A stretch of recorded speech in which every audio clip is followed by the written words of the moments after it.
Thank you to everyone who has joined us so far for today's National Center for Rural Road Safety's July webinar on how to address roadway safety issues for ATVs and other off-road vehicles. We're going to get started now. First, we'll take a look at our poll questions. It looks like we have about 50% of you today joining us from the Midwest, which is great representation. Generally, we're more on the western side of the U.S., so it looks like we have about 20% from the West, 15% from Southeast, and about 5% from the Northeast today. We also have most of you joining us by yourself, but there are a few groups of 4 to 5 people. As always, we're going to ask that if you're joining in a group and not everyone in your group registered, if you could please send us an email to info@ruralsafetycenter.org and provide us with a list of those of you who are attending and your email addresses. That will allow us to send you out the survey, which will allow you to opt in for a certificate of completion and or CEUs at a later date. It also looks like we have a good representation of organizations with us today. It looks like we have about 3% from the federal DOT. We have about 11% of state DOTs, 15% of local. We have about 4% from public agencies today, about 20% from educational institutions, and then the other 45, it looks like, is others. And then it looks like most of you are joining us only on the computer, but we do have a few of you on both the phone and the computer. I will remind you all that if you do have some audio issues today, being just listening in on your computer, that the best way most of the time to solve those is to call in. Our phone number is listed on the top left-hand corner, and sometimes that's just due to the internet services that we have. Sometimes it makes the audio go in and out. So if you do have any issues, we'd ask that you call in. But you can also use the chat pod on the left-hand side to talk to Dana, who is taking care of the technology for us today. If you do have any issues, she can private message you and help you get through those. So at this point, I'm going to move us over to the presentation.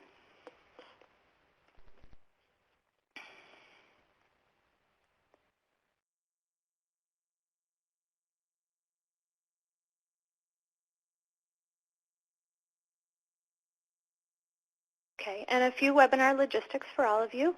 Our webinar will last an hour and a half today. It is being recorded and will be available by next week on our website. When it is available in the archived version on our website, we will send you a thank you email next week for attending the webinar, and it will include the link for where you can find the archived version so that you can either watch it again, pass it along.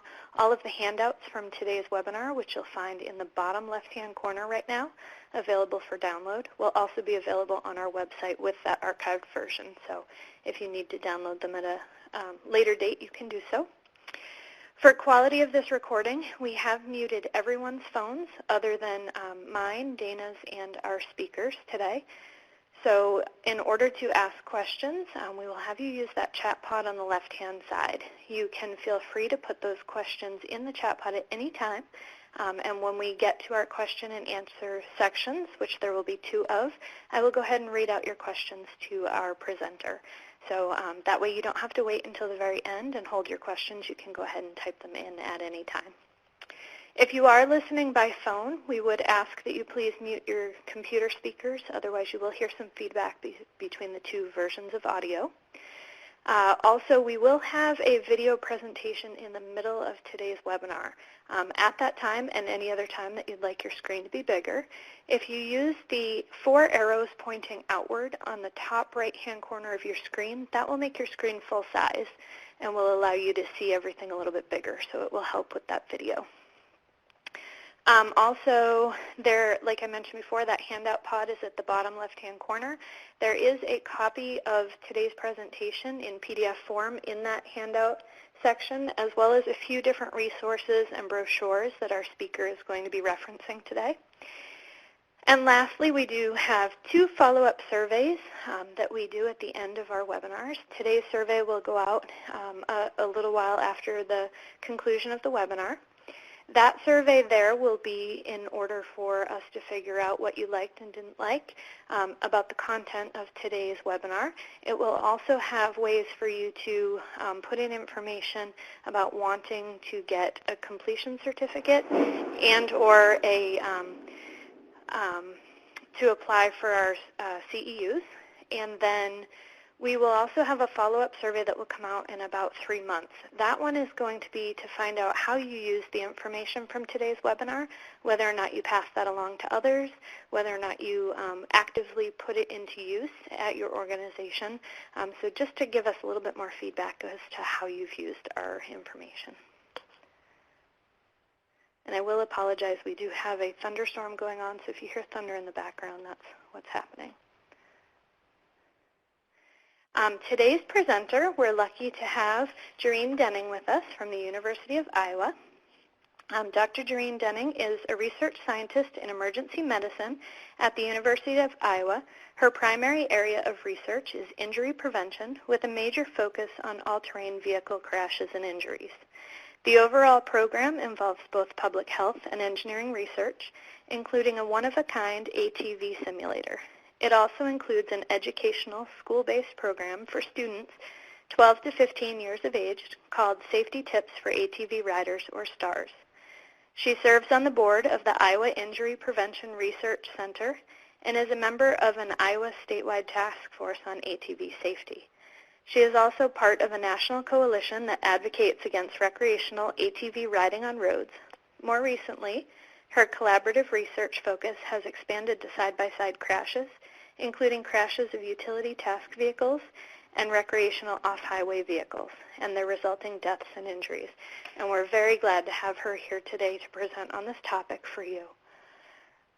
The goals of the webinar that she will be presenting: once you have completed this webinar, we hope that you'll be able to identify the major vehicle design factors that contribute to all-terrain vehicle and recreational off-highway vehicle roadway crashes, to list one or more operator behaviors that increase risks of the road, to understand other types of harm and costs associated with ATV, ROV roadway riding, and to join in a discussion of strategies for crash and injury prevention. We also have 2 learning outcomes in order to achieve that goal. One is to identify factors that contribute to ATV, ROV roadway deaths and injuries, including unique vehicle design features and common unsafe riding behaviors that are major contributors to roadway crashes. And then to strategize using education, engineering, and enforcement approaches to increase roadway safety and prevent ATV, ROV crashes on the road. And now I'm going to pass along the webinar to our speaker. Oh, no, I'm sorry. I have one more thing to do first. I apologize. Before we pass along to our speaker, we did have a few poll questions that we wanted to ask you at the beginning to see how much you know already. So which of the following are true for you in this first one? I have driven an ATV. I have ridden on an ATV as a passenger. I have operated an ROV. And I have ridden in an ROV as a passenger, or I prefer not to answer. The second one is, have you personally heard about or read about ATV or ROV crashes on the roads in your state? And this is no, yes, or prefer not to answer.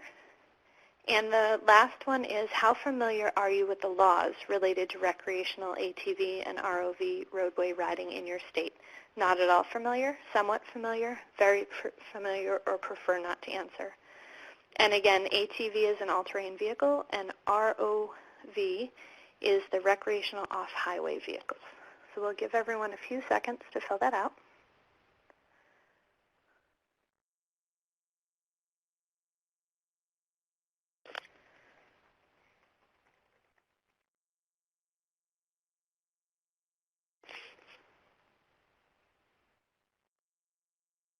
Okay, and it looks like everyone has answered, so I'm going to go ahead and end these polls and broadcast them for our speaker. And Gerene, I'm going to let you go ahead at this time and address the polls. Okay, can you hear me then?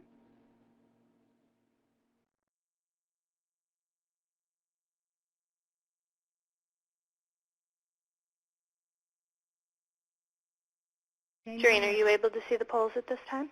Yes, I can. Can you hear me? Yep. Oh, okay, great.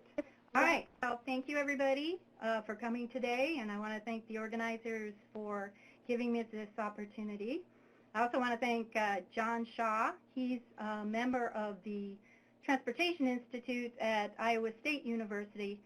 He made me aware of this opportunity so if you're out there, John, thank you very much. So from our polls, it looks like over 80% of you have driven on an ATV, and more than half has ridden as passengers. A smaller percent, around 30%, have operated an ROV, and about a third have been passengers. And that sort of reflects what we often see, because as I'll show you, ROVs and other side-by-sides really are just starting to take off in popularity for folks. And then 91% of you have personally heard about or read about ATV and ROV crashes on roads in your state. And there's sort of a mix of familiarity with the ATV and ROV roadway riding. So about 28% not at all familiar, 45% somewhat familiar, and about 28% very familiar. So that's really helpful for us to know, the audience and what you may have. So do I move forward?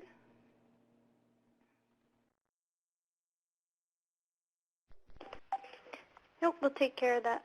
1 second. All right, so as Jamie said, the first learning objective or outcome is to identify factors that contribute to ATV and ROV roadway deaths and injuries, including vehicle design factors, as well as riding behaviors and other major contributors to roadway crashes. So we always like to start our talks by talking about these vehicles, because the terminology can get kind of confusing.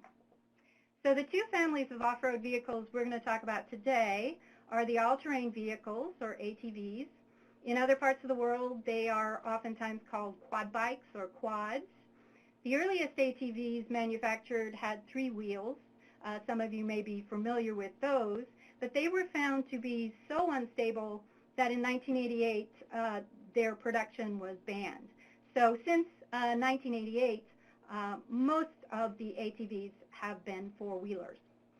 The other family of off-road vehicles are generically called side-by-sides because of the seating arrangement, and there are 2 major types. One is called the utility task or utility terrain vehicle, or UTV, and the other is called the recreational off-highway vehicle, or ROV, as Jamie said. So the common features of all ATVs are a straddle seat. They have handlebars which have a throttle and brake. They have low-pressure, deep-tread off-road vehicle tires. And in order to make them more useful off the road, they have a relatively high clearance and narrow wheelbase so that they can maneuver through a lot of different types of terrains. There are 2 types, the sport ATVs, which have maximum speeds around 90 to 100 miles per hour, and then the utility ATVs, which are the more common ones, but they can also have maximum speeds well over 60 miles per hour. So the other group of side-by-sides, their common features are bench or bucket seats for 2 or more occupants. They have a steering wheel for directional control. They have the foot pedals for acceleration and braking. They have similar low-pressure, deep-tread off-road vehicle tires, and although they are somewhat wider wheelbase than the ATVs, still relative to 4-wheeled roadway vehicles, they still have a relatively high clearance and narrow wheelbase. So one type of side-by-side is the utility task vehicle, or UTV. These were some of the earliest side-by-sides manufactured, and they were designed predominantly for occupational use. So they have maximum speeds of 25 miles per hour or less, although some, like the one in the picture, will have a rollover protection structure, or called ROPs. Most of the UTVs do not have ROPs or seatbelts. Newer side-by-sides are the recreational off-highway vehicles, or ROVs. They are characterized by maximum speeds over 30 miles per hour, and all of those are required to have both a ROPS and an accompanying restraint system, seatbelts or harness. And so you can see those in the picture. Some of the ROPS also will have these passenger handholds, and these are designed in a rollover. Hopefully the passenger will grab the handhold, not the ROPS, and that helps keep the passenger's upper body in the zone of protection. So this is why we are becoming much more interested in ROVs. You can see the sales data since 2002. They've become tremendously popular. So by 2013, there were about 1.2 million ROVs in the United States. That compares to about 10 times as many ATVs. But with the increasing popularity, with the increasing numbers, we have been seeing increasing deaths and injuries. So the next section then, let's talk about what we know about off-road vehicles when they go on the road and the safety concerns that are involved. So I'm going to talk about research from 3 major data sources and then put in some other things as well. And these are studies that we have done. So the Consumer Product Safety Commission has an ATV fatality database, and we have records from 1982 through 2012. The CPSC also has an ROV database, and that contains both fatal and non-fatal crashes, and we have data from the years 2003 through 2011. We started years ago to create what we call the Iowa Off-Highway Vehicle Database, and what we did was we've been getting data from several statewide sources, our Department of Transportation, our Department of Natural Resources, and we have a state trauma registry. And we've tried to integrate these crash and injury records together so that we can ask particular questions. And right now our database covers the years 2002 through 2013.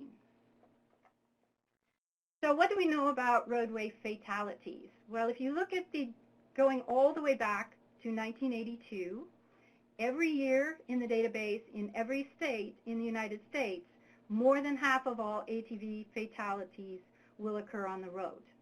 We also did some studies where we sort of broke down different ages, and it was rather striking to note that 16 to 17-year-olds who were killed, 72% of them were killed in roadway crashes. So that's a particularly vulnerable population. If you look at ROVs, both fatalities and injuries together, again, more than half, 56%, are from roadway crashes. So this is a very common and serious problem. When we look at our Iowa database, where we're now looking at non-fatal crashes, we were interested in comparing the outcomes, particularly the types of injuries. So if you look at on-road versus off-road crashes, the on-road crashes had a higher likelihood of an injury occurring. When injuries occurred, they had a higher likelihood of severe head injury, and they also had a higher likelihood of major trauma, which in emergency medicine is defined as an injury severity score over 15. So what we found that was that all parameters we measured as outcomes of these crashes, they were all worse on the road than off. And we speculate, and I think it's reasonable to argue, that this is probably due to higher speeds on the road and therefore higher forces in the crashes. So what is the major crash mechanism? In fact, non-collision events, single vehicle crashes, rollovers, the rider falling off or being ejected from the vehicle, those are the most common crash mechanism, and that is true both on and off the road. But although the major crash mechanism is a non-collision event, including on the road, you can see here sort of the distribution. So for fatal crashes, only 29% are a traffic collision, meaning a collision between the ATV and a traffic vehicle. From our Iowa database, only 13% of the non-fatal crashes were traffic collisions. And this contrasts really starkly with a study done of farm equipment crashes. So in farm equipment crashes on the road, over 85% of those were actually traffic collisions. So this is a point we kind of like to emphasize for folks, traffic engineers and so forth, to understand that using the same sorts of strategies one might use to decrease farm equipment crashes won't always be the best strategies for decreasing crashes of these vehicles. So what about those, and this is the ROV results. So this is both fatal and non-fatal ROV crashes, and you can see only 7% of those on the road involve a roadway vehicle. Now that said, even though a small proportion of these are traffic collisions, still these vehicles do represent a traffic hazard. So around 1/3 of ATV crashes on the road are a collision with another motor vehicle. What's interesting is we then studied our fatality data and divided up our crashes between paved road crashes and unpaved road crashes. And for the paved roads, it was about equally likely that the motor vehicle hit the ATV or the ATV hit the motor vehicle.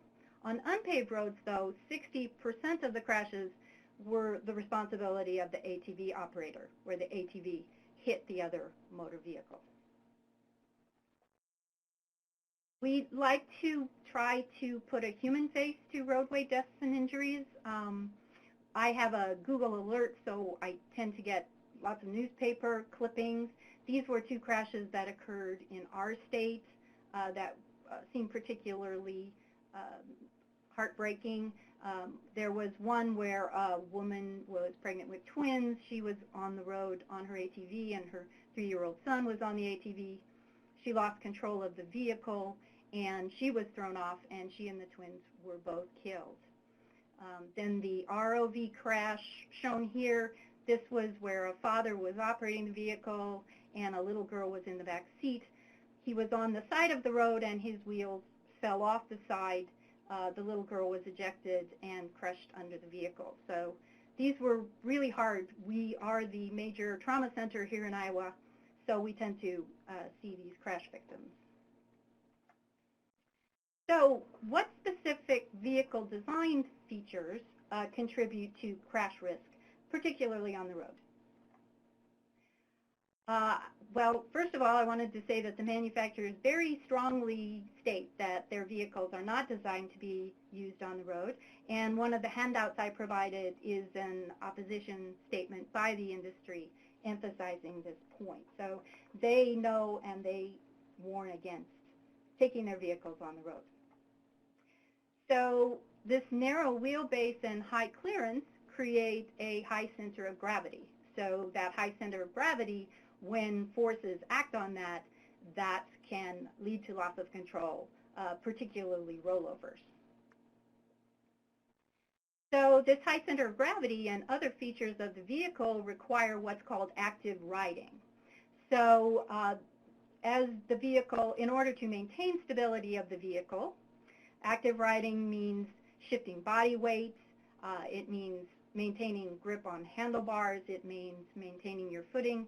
And it also means absorbing shocks. So if you're riding on a terrain that's particularly rough, you might actually have to stand up so that you can absorb the shocks through your legs. And if you have problems with active riding, any of these things, then that can lead to loss of control. The off-road vehicle tires are a particularly important feature in terms of understanding roadway crashes. So there is, of course, a whole industry that designs roadway tires so that they are designed to grip and release roadway surfaces in a very predictable manner. The off-road vehicle tires are meant to get you through mud and across all sorts of different types of terrains, and this means they are low pressure. They have, you can see the tread there, and they're designed really to grab and hold and provide traction on a lot of off-road terrains. And we'll talk about the problems that creates on the road. There's also many models of ATVs and ROVs lack a rear differential. So in roadway vehicles, if you have a rear differential, the outer wheels can turn at a higher rate of speed when you're in a turn, and this allows you to maintain all four wheels contact with the surface. When you don't have a rear differential, you can sometimes lose traction or contact with the surface by the outer vehicles, and then lateral forces on the high center of gravity can increase the risk of a rollover. So I put this in to remind us to watch the little video, so I'm going to let Dana take back over. And at this time, I'll also remind you that after she gets this up, you can use those 4 arrows to make your screen full screen as well.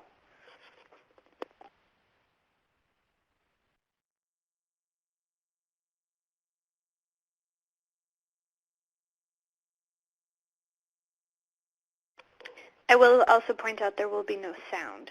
It'll just be video.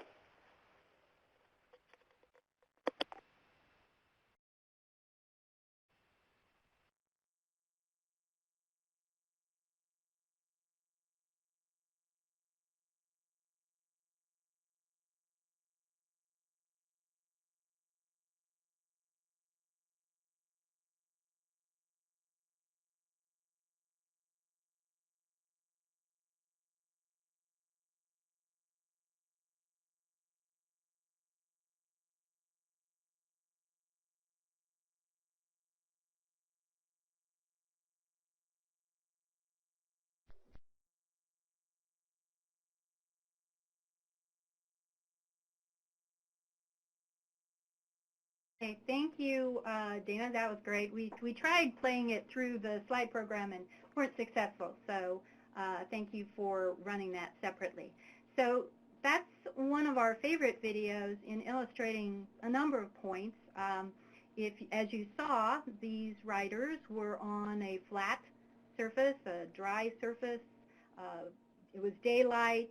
They didn't appear to be driving recklessly or at a particularly high speed. Now, we don't know, the operator who crashed stood up, probably to stretch, and we don't know whether he lost balance, in which case it caused the tires on his left to grab and go out of control, or whether there was grabbing of the surface and then that caused him to lose balance.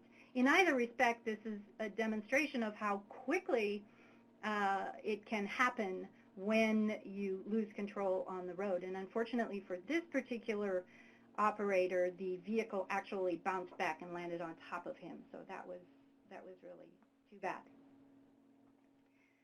So some ATVs will have, and ROVs will have some of these features, but many are missing these features, safety features common on roadway vehicles, like lights or mirrors and turn signals. So you can imagine how important those are for roadway vehicles on the road, and lack of that safety equipment could be a problem when you take these vehicles on the road. So we also looked at roadway surfaces, and again with the fatality data, and you can see that this is the entire United States over that 1982 through 2012 or 13, and 58% occurred on paved roads, but 42% occurred on unpaved roads. There was this sort of misconception among many people that paved roads were the only ones that were dangerous. So people knew that paved roads could be a problem, but in this case, unpaved roads were also represented in the fatality database quite significantly. And if we looked at individual states, 23 states had 50% or more of their crashes on unpaved roads. And this probably reflects that's where the riding was occurring. But when we compared both paved and unpaved with off-road crashes, on both surfaces, the outcomes were more serious. So the manufacturers and the regulatory agencies and public health shows us that these vehicles really are not designed for roadway use. Their high center of gravity increases that risk of a rollover. On paved roads, the low-pressure knobby tread tires can grab that paved surface. And we believe one of the major problems with unpaved roads is that these low-pressure tires can increase the shock severity when you hit bumps and ruts in the road, and if you cannot absorb those shocks appropriately, you can lose control of the vehicle. The high center of gravity also means that you have to take a wider turning radius and or travel at lower turning speeds. And I'll show you in a minute about the contribution of turns to crashes. So let's look at other contributors. So now we've talked about what are the vehicle design features and how they might contribute to roadway crashes. One of the contributors is inexperience, lack of training.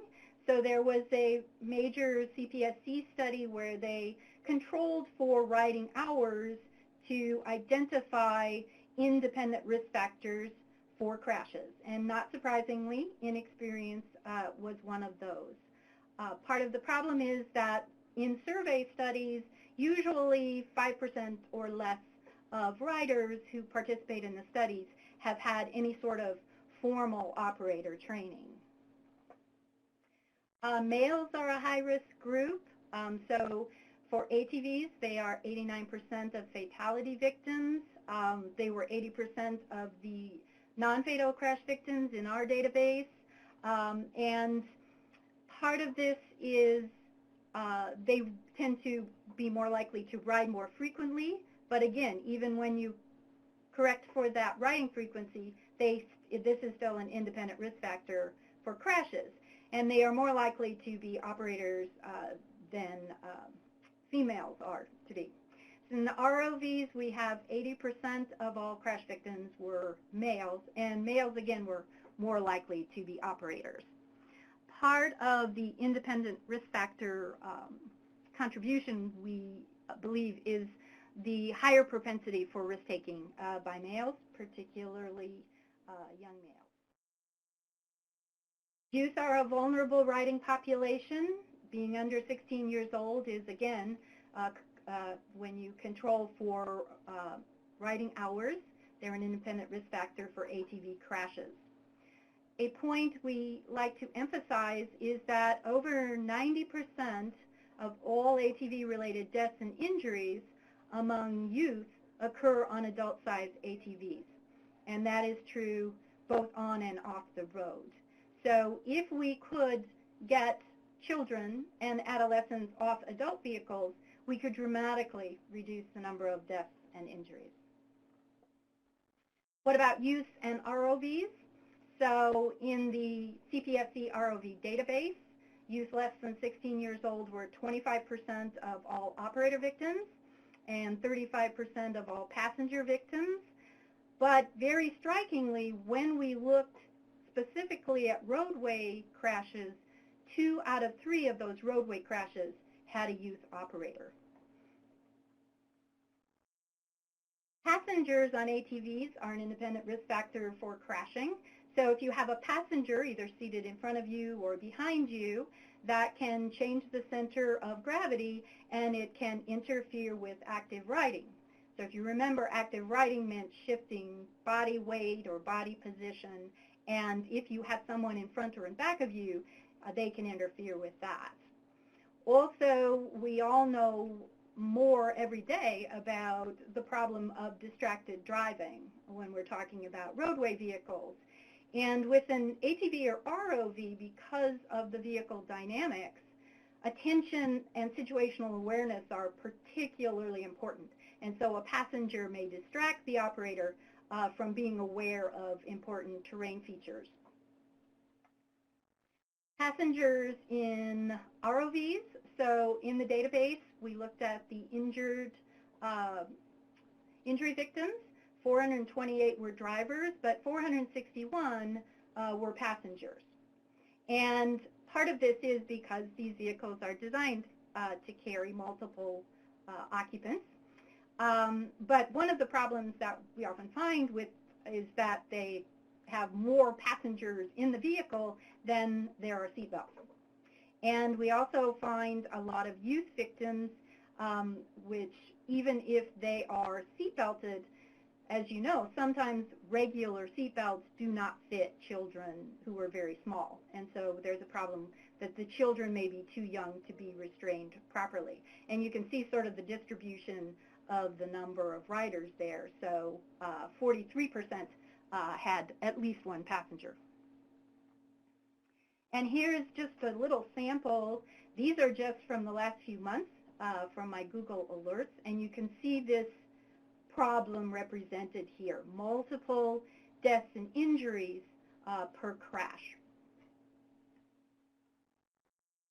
Alcohol is a very big problem in ATV crashes and ROV crashes, both on and off the road. And so you can see for fatal ATV crashes, 42% of operators, alcohol was involved. In our database, our Iowa database, it was only 11%, so that was good. All ROV crashes, though, it was 50% of operators had alcohol involved. And then you can see the graph of the age breakdown. 16 to 17-year-olds, about 1 in 5 operators in that age range in fatal crashes are intoxicated. And then you can see the very high percentages for young adults to middle-aged adults. And Table 2 then shows you when you take those and you compare on-road and off-road, the use of alcohol in each case was higher on the road than off. Speed, not surprisingly, is a risk factor for crashes and injuries. One other point, though, we really like to emphasize is that speeds that are considered relatively safe for roadway vehicles, speeds like 20, 25 miles an hour, are not as safe for ATVs and ROVs. So there really is no safe speed for these vehicles on the roads. For example, in the ROV database, 53% of the roadway crashes occurred at 20 miles per hour or less. Still, higher speed will translate into a higher risk of severe injury. There is limited use of personal protective equipment on ATVs. Lots of studies have been done, and helmet use actually varies. Among racers, it's relatively high because racing usually requires a helmet. But among non-racers, it's usually 25% of riders or less. And then there's different use depending upon different characteristics. Helmet use is lower in fatal crashes than in non-fatal crashes. Helmet use is lower among adults as compared to children, among passengers as compared to operators. Sadly, helmet use is lower on the road than off. And in more recent sort of mapping studies that we've done, we have found that in the most rural communities, helmet use is lowest as well. If you look at PPE use with ROVs, helmet use is only about 5%, and seatbelt use is 27%, so very low again. The major predictor of death and serious injury in ROV crashes is being ejected from the vehicle. This is a point we like to make, and since this is rural roadway safety, this is really important. So this is an example of a crash that occurred in Iowa. It shows you the roads where the victims were riding. They lost control, went off the road. There was a rollover. The driver was killed immediately. The passenger on the ATV was then trapped under the vehicle for over 2 hours before emergency medical services arrived. So this is, again, a really important point in terms of these crashes, particularly because many of them are single vehicle. So some of you may be familiar with the concept called the golden hour. That's defined as the time following traumatic injury during which there's the highest likelihood that getting prompt medical treatment will prevent death. And so here's a map of our state, and the little symbols of different kinds, those are the ATV crashes. And then you can see the larger red symbol, those are our level 1 and level 2 trauma centers, and the little light blue areas around the trauma centers, that's how far an ambulance can go and get back within about 60 minutes time. Now, 60 minutes is not a magic number, but it simply illustrates the point that prompt medical treatment is really important, and you can see that a lot of our crashes are occurring in areas where the ambulance cannot pick up the victim and get back within the hour.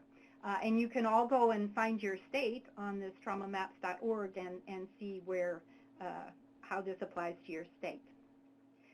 So the problem clearly is that remote crashes are put people at particular risk for death and serious injury, and that's been true. We've known that for other types of injuries as well. So here, there are multiple risk factors that contribute to these crashes. I've just talked about some of them, obviously riding after dark, and then there are other environmental factors that might also contribute to this. And what we find is that the more severe the crash, usually that tends to involve multiple unsafe behaviors. Okay, so that's the end of the first part. I think we'll go into a Q&A now.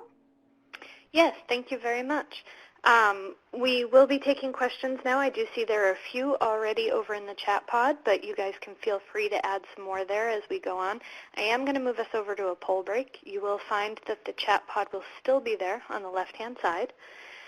Our next set of polls for you, the first one is, which of the following factors contribute to ATV, ROV roadway deaths and injuries? Safety training, vehicle design features, roadway surfaces, rider behaviors, or none of the above. The next one is, what is the most common crash mechanism on the road? Collision with an object other than a motor vehicle, collision with a motor vehicle, non-collision event, for example, a rollover or I don't know. And then the last one is, taking ATVs and ROVs on the road is safe as long as you're just riding around in the middle of nowhere. True, false, or don't know.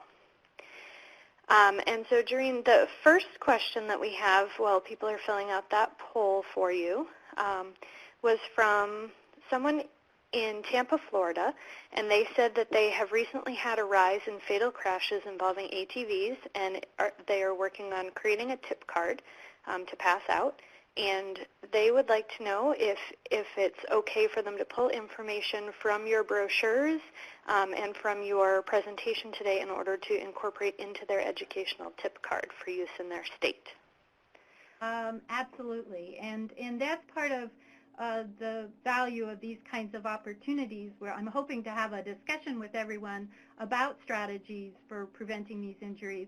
And I think the best way to do that is for all of us to share all of our resources. So absolutely. You know, we are seeing, in fact, nationally, we are seeing increases in ATV deaths, and we don't quite know what all is contributing to that, but Florida seems to be seeing the same. And Ginger, from the Safety Center standpoint as well, once you do have your tip card done, if you are interested in us being able to share that with others, we would love for you to send it to us. Our email address is info, at ruralsafetycenter.org. And so once you do have that done, we can let other people know that it exists and that they may be able to use that as well. So if you're interested in sharing that with others, just let us know. It looks like most people have finished the polls, so I'm going to go ahead and close those and let Gerene speak to those, and then we'll go back to our question and answer period. All right, so on the first question, I struggle a lot with how to ask this question. 8.7% said safety training, and I know what you were thinking was lack of safety training, and you are correct. Lack of safety training contributes to risk of these deaths and injuries. And then there are all three of the other things as well, the vehicle design factor, the roadway surfaces, and the rider behaviors. So yes, they are all, that is all true, as well as others. What is the most common crash mechanism on the road? It is 70% said it's a non-collision event, and that is correct. Although, as we said, about a third of roadway crashes are collisions, and these vehicles do provide a particular traffic hazard. And then 2.27% said it was true that they were safe as long as they were riding in the middle of nowhere. 98% said that was not true. And the point, again, that we want to emphasize, particularly for rural areas, and we know this for all traumatic injuries, being in a rural area puts you at increased risk of death, and that is believed to be due to the delay of emergency medical services. So in our state, we actually have a crisis going on in terms of insufficient emergency medical services to our rural communities, and I think that's something we really need to address. All right, so if we go back to the slides. We actually have a few more questions for you that I'll go through right now. So the next one was, how do you find and measure the number of crashes, and how are the number of fatal crashes and non-fatal crashes obtained?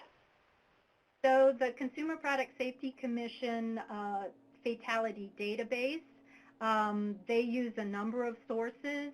They use DOT data, they use data from other sources, trauma centers within a state.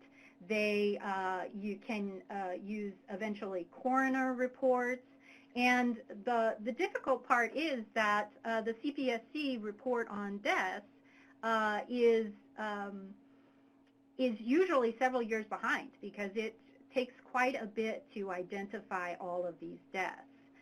In terms of injuries, crashes and injuries, again, for the national databases, they use a large number of sources, including traffic crash sources. And then we found we had to do the same thing for our state. We had to look in several different data sets, and we know we still are probably missing quite a few of our crashes. Thank you, Gerene. We did also have Ginger from Florida had also responded to that question as well with her state information. So for everyone who may not have seen that comment, she said that in District 7 of Florida DOT, they use Signal 4 and a crash data management system, which is a specialized program in their district to gather that crash data as well. So that's a more statewide system as opposed to the national ones that Gerene just mentioned too. And that's really nice. One of the really rewarding things in our research has been working with the Iowa DOT. They've been so generous. When we first started doing that, we looked at the coding of off-road vehicles in our state system, and basically there was this code called vconfig 15, and it had everything in it. It had snowmobiles and ATVs and dirt bikes and mopeds.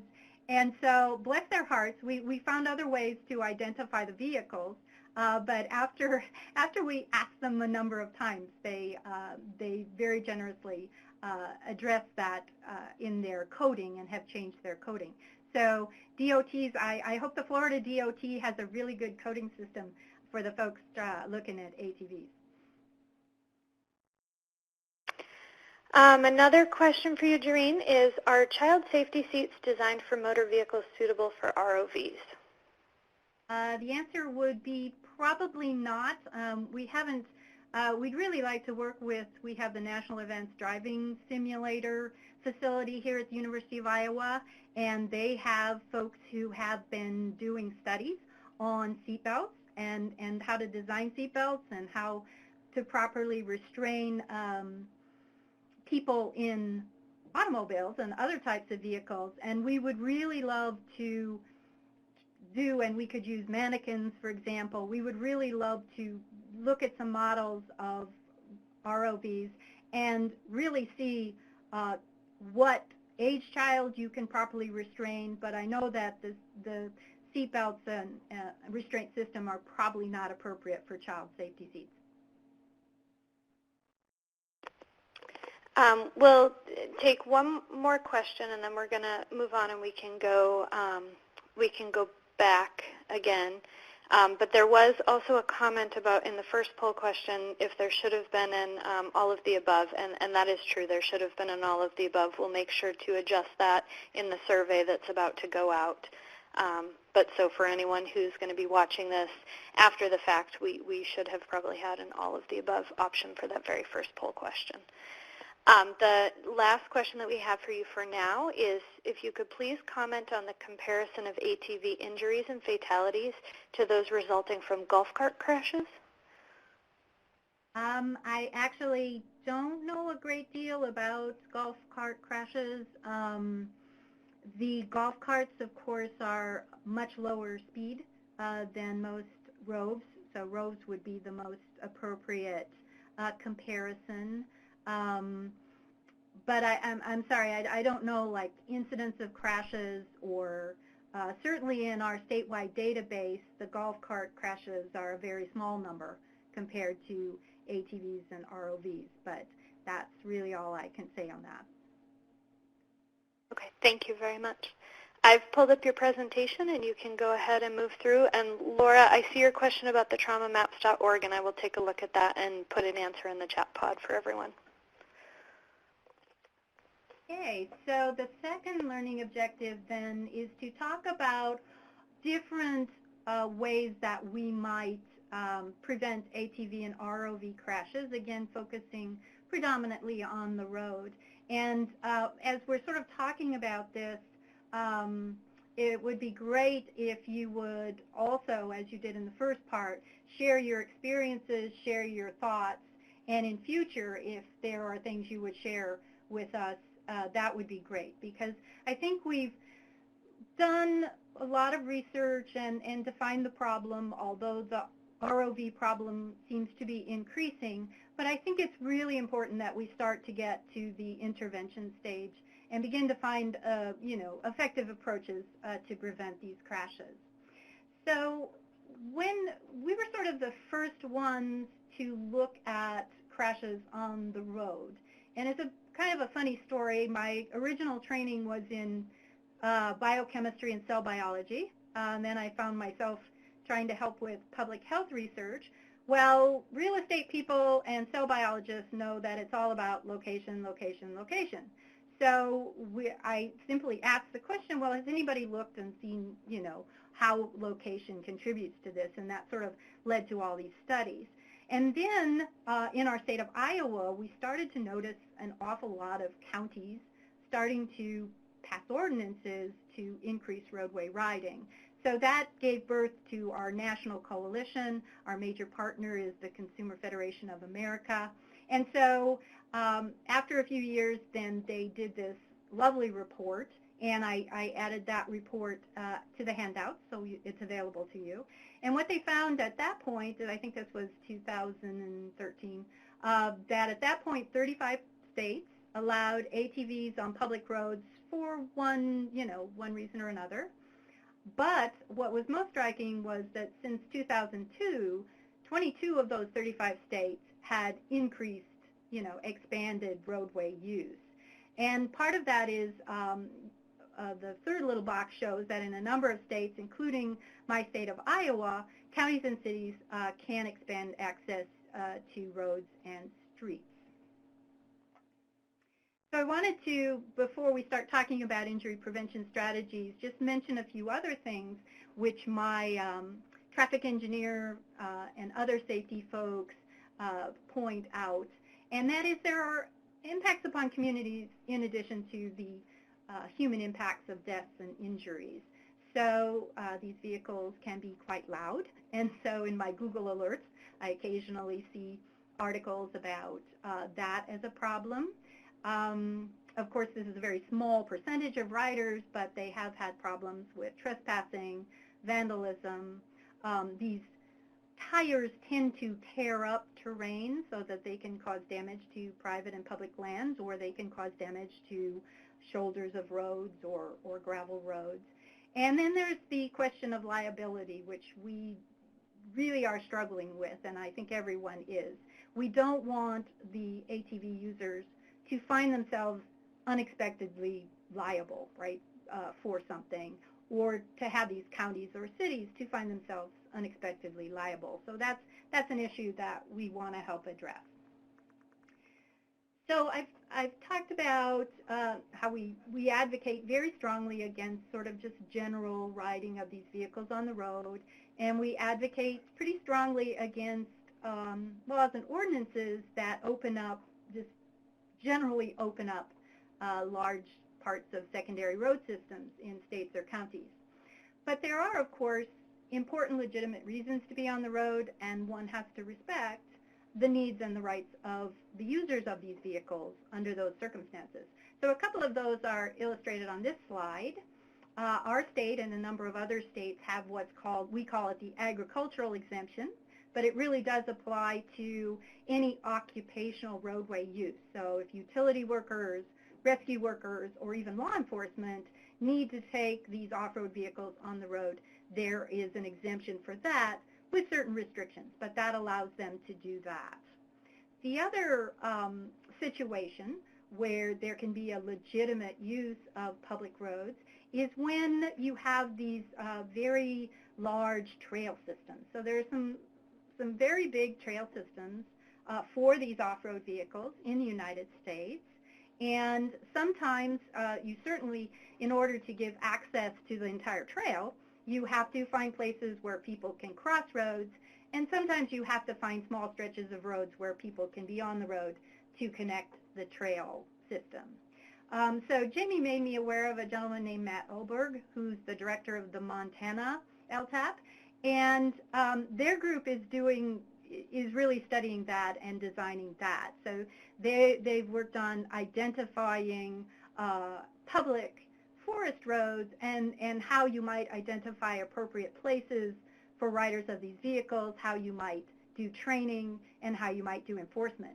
So if that's, a strategy that you're interested in your state, then I'm sure Matt would be happy to share his experience and expertise in that. So some of you may be familiar with the 3 E's of injury prevention: engineering, education, and enforcement. And what we know, again, from all types of injuries is that any one or even 2 of these alone are not really sufficient. So the most powerful way to prevent deaths and injuries is to find ways to partner all of these 3 approaches. So we're going to talk first about them individually. So engineering, I should have made a slide so I don't forget a few things. You really can't engineer safe roads for these vehicles. If the vehicles do need to be on the road, then it's important to figure out whether signage is needed or where that can be done safely. But I did want to talk about a couple of other engineering approaches. These are not specific for the road, but these are a couple of things that we're trying to make people aware of just so they know that they have these choices. So there's these devices called crash protection devices. There are currently 2 major designs. They're both from Australia, and they're designed predominantly for occupational use because that's the major riding use in Australia and New Zealand. So they're designed to work at lower speeds where normally you would be riding. And what they do is in a sideways or a backward rollover, they will help restrict the rollover to 90 degrees. Or the lifeguard, if it rolls over and you're under the lifeguard, it will actually deform and not cause injury. So these, again, we're trying to make our farmers aware of these devices because this is a passive engineering approach that could be used to prevent injury in a rollover. Helmets, we all know helmets are very important. And the picture on your left is a recreational ATV helmet. You can have with and without face shields and things. As I said, use is relatively low. But another thing we're trying to make our farmers aware of and our rural residents aware of is that there are also occupational helmets. Now these they don't fit the same qualifications as a motorcycle or ATV helmet. They're not designed for high-speed crashes. They're designed for low-speed crashes, but they can be protective in a crash. And they are designed much more to meet the needs of people who are using these vehicles for work purposes. So spread the word. I put some brochures that we have created and so that you have the information if you want to share it about how people can find out about these CPDs and helmets. What about education? I wanted to make you aware, some of you may already be aware of some of these programs. So the industry-sponsored program is run through the ATV Safety Institute. They have very rigorously trained and certified instructors. This is a multi-day course. It involves both didactics as well as hand-on training. And so this is, I'm sure, by far the most rigorous, best ATV training course, and I'm not aware, but I'm guessing they also do ROVs. There's some limitations. They do take several days. It is somewhat expensive. The industry will provide a new ATV owner the cost of training one person, so that's good. But other limitations include, I know that in our state at one point we had only one ASI trained instructor for the whole state. Hopefully we have still at least one. But unfortunately, there's not a lot of these instructors in most states, and so again, access to training is limited. I think probably one of the bigger barriers is that when people are surveyed, most riders have the belief that they just don't perceive the need to have formal training, and they believe that being trained by friends and relatives is enough. There are a number of national and state programs you may be aware of. National 4-H has an ATV safety program, and the nice part about that is they include grants to local 4-H. So if you are involved or know of that, you can let your local folks know. They can get grants to run some of these programs. There are a number of state-based programs. Usually they are affiliated with a university or a children's hospital or both, as in our case. Then agricultural health and safety centers in some states have ATV training programs. Some states, and what I've found is that departments of public health usually have to pick a few priority areas, and then they can do small things in others. But in some states, one of the high priority areas is ATV safety. And then a lot of states, their departments of natural resources or the equivalent will have safety training. And then I didn't add it to this slide, but we have local riding groups, and I'm sure this is true in other states. Local riding groups are good to partner with to hold training activities. Our program that was mentioned in my bio is called Safety Tips for ATV Riders, or STARS. This is a school-based program, and we've given it to over 15,000 students in our state. Our target age is 12 to 15. If you break down the pediatric deaths and injuries, that's a particularly overrepresented group. So we combine stories and didactics as well as a demonstration component. And you can see our older mobile simulator. We now have a fancier, cooler one that we take around.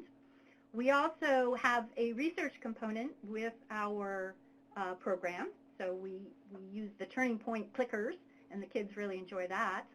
So we have found that 3 out of every 4 of the kids that we give this program to have ridden on an ATV. And this is true whether they're town kids or country kids. We haven't done a lot of deep in the heart of Des Moines schools yet, but there's a lot of kids in our state who have ridden on an ATV. And then when we ask about safety behaviors, unfortunately, 92% report having ridden with passengers, and 81% report having ridden on public roads. So we know that, at least among our students and every other survey we've done, unfortunately, these unsafe riding behaviors are very common. We have an ATV safety trainer toolkit, as we've been talking. It will be wonderful if we can come together and identify resources and programs from various sources that we can share.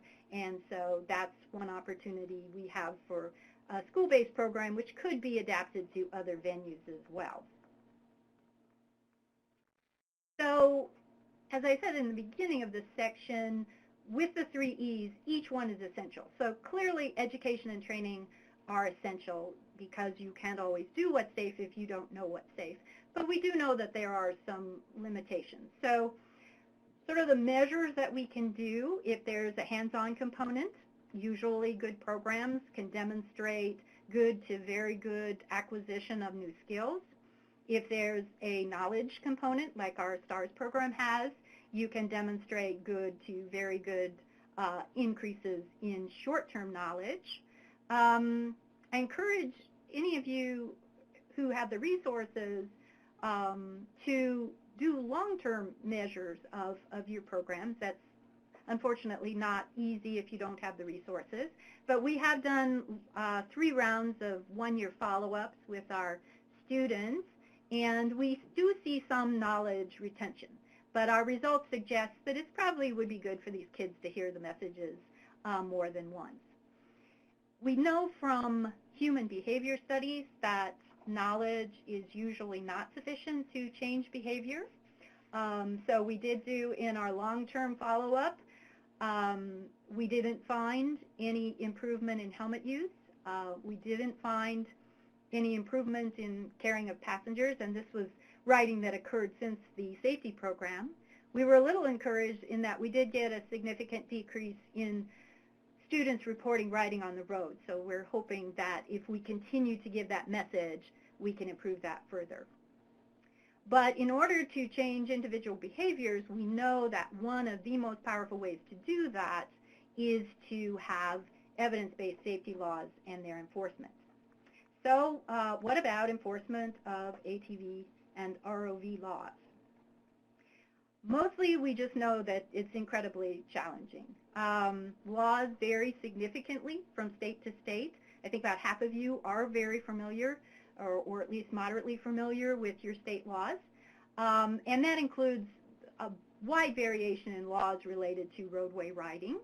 And then because counties and cities can pass their own ordinances, laws related to roadway access can vary significantly within a state, which makes it challenging.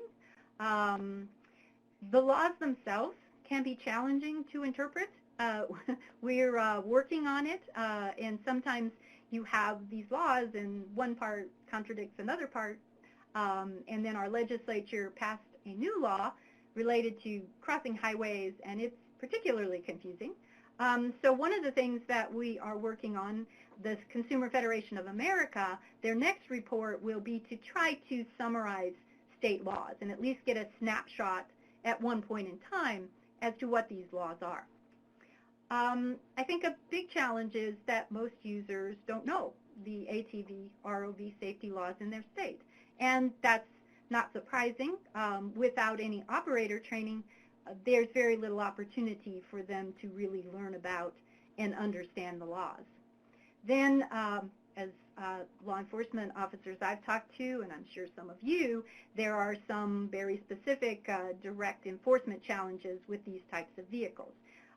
In most cases, there's no vehicle license plate, so it's difficult, to spot infractions at a distance and then know how to find that vehicle.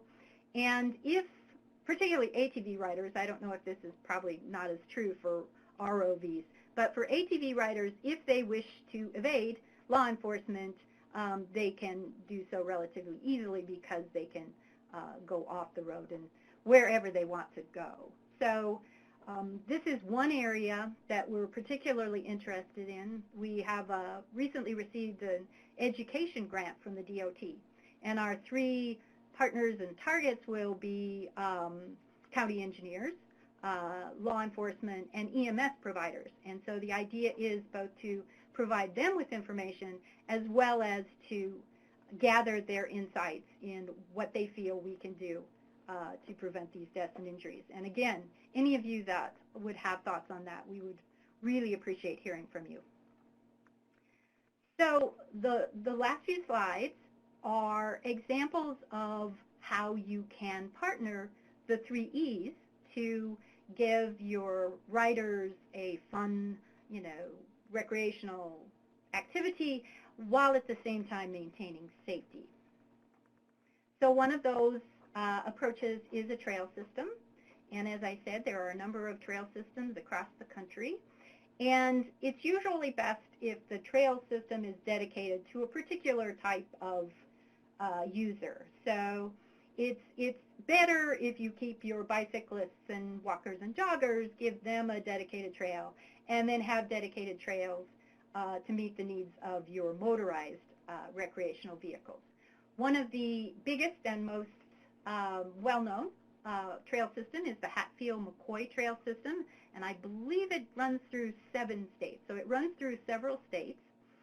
And economically, the CPSC has actually studied it and shown that it provides tremendous economic activity for these states. At the same time, they have a very good safety track record. So you can obviously never make anything perfectly safe, but if you compare these trail systems to just general off-road riding, they are much safer. And the way you do that is you are able to set your rules, and all of these trail systems tend to require helmet use. The Hatfield-McCoy Trail, for example, requires a trail permit. So at the very beginning, you can then train your users as to what the rules are and that sort of thing, so you can use the training. And then because you have a well-defined trail system and your enforcement officers kind of know where there might be risky areas, you can more strategically use enforcement in order to maintain safety. So trail systems are a really good example of that partnership. Off-highway vehicle parks are another example.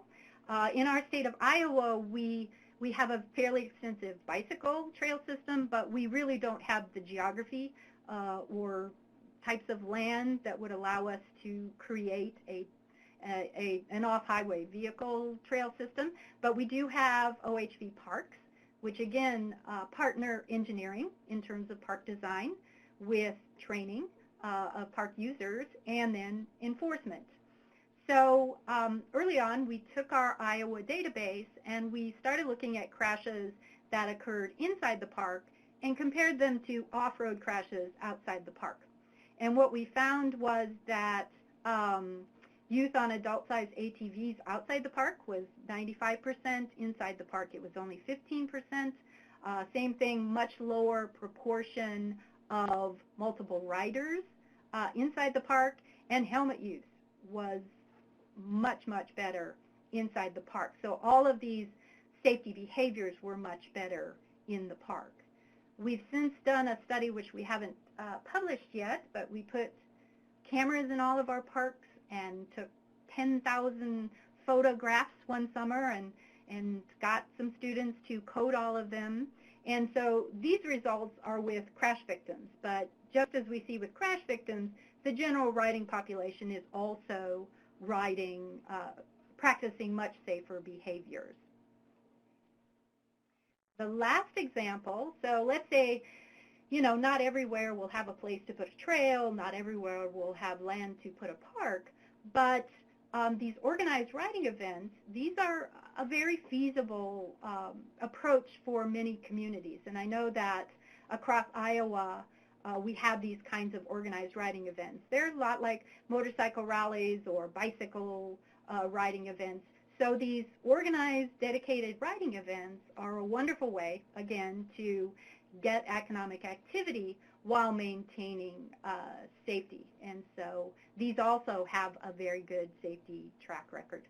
Part of it is you can, you set the routes and you can find the safest routes. You can warn your traffic not to, your other traffic to avoid those roads. You've got law enforcement there.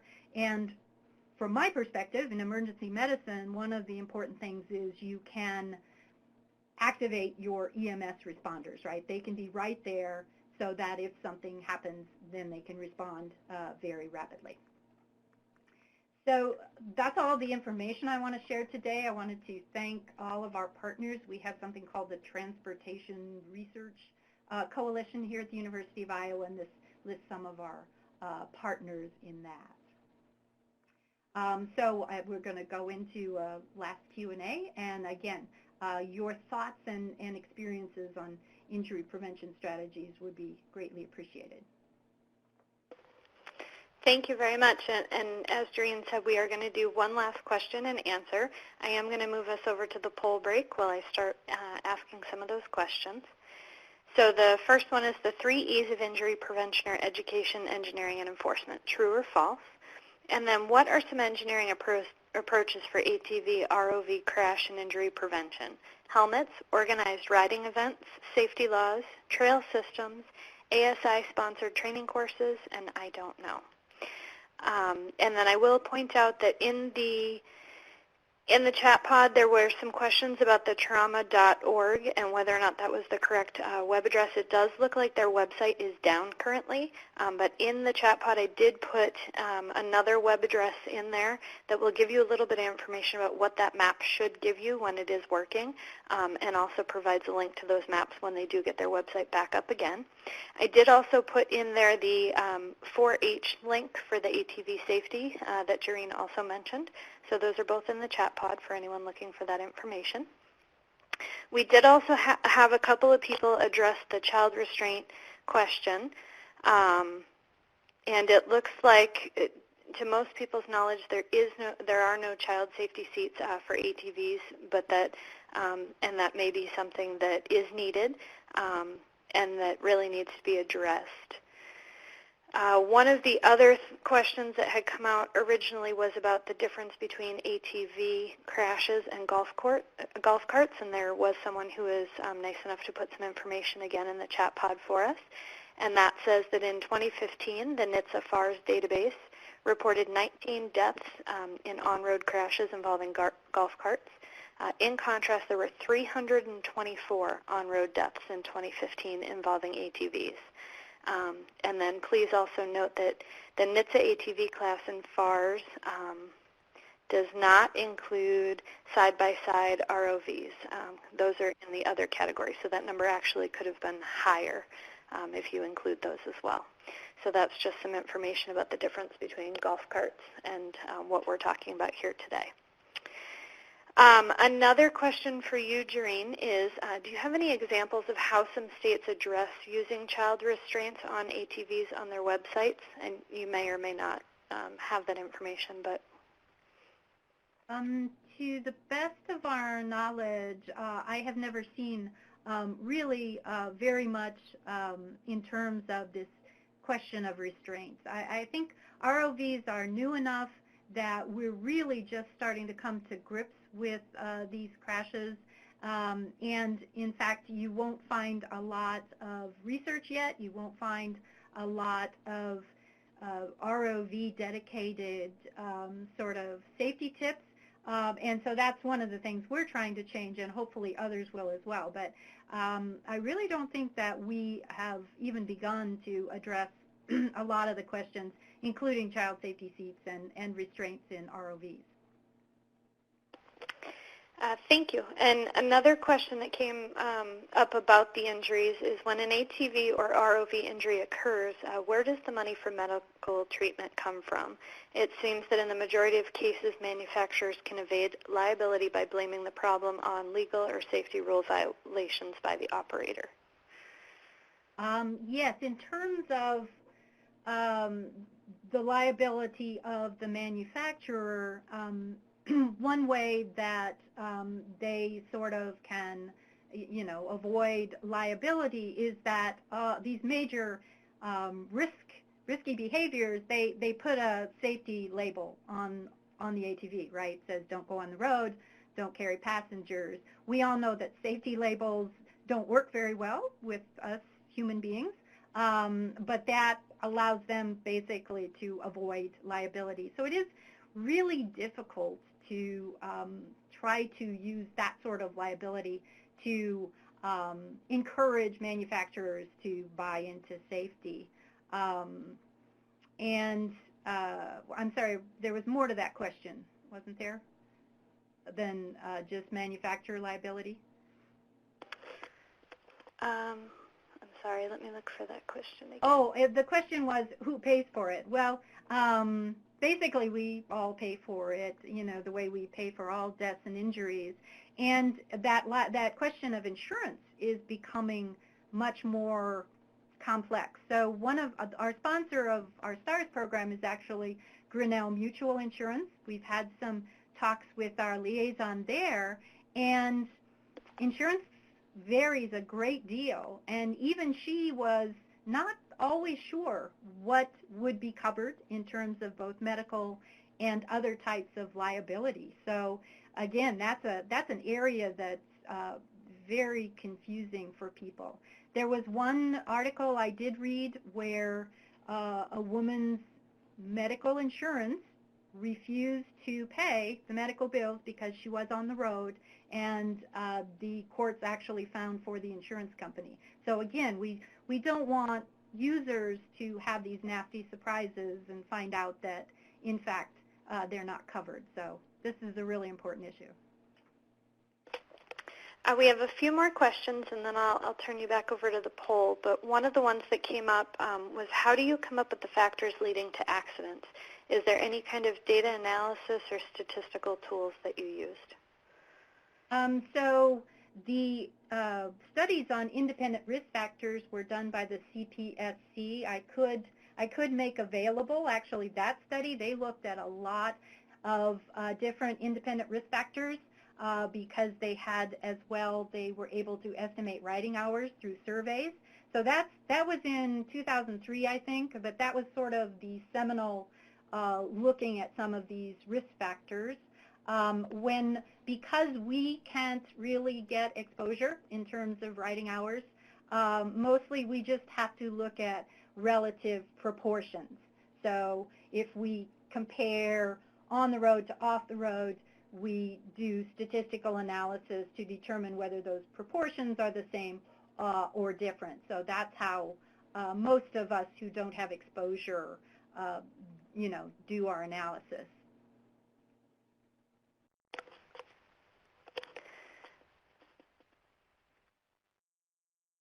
Thank you, Gerene. At this time, I have gone ahead and closed your polls and broadcast those results so you can talk about those as well. Okay, so the 3 E's of injury prevention, those of you who hazarded, gave a response, said it was true, and that is correct. The second question, what are some engineering approaches?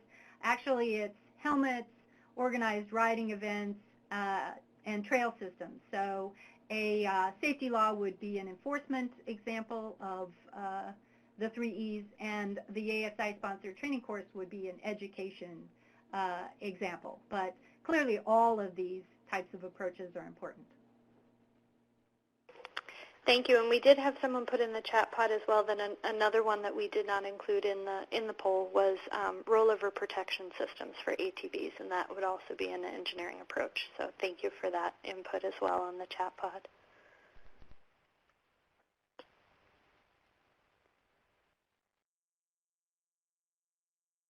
I'm just moving us back over to our presentation. Okay, so we just have a few more slides to go ahead and finish up. In this webinar, you have learned to identify the factors that contribute to ATV and ROV roadway deaths and injuries, including unique vehicle design features and common unsafe riding behaviors that are major contributors to roadway crashes. You've also learned to strategize using education, engineering, and enforcement approaches to increase roadway safety and prevent ATV, ROV crashes on the road.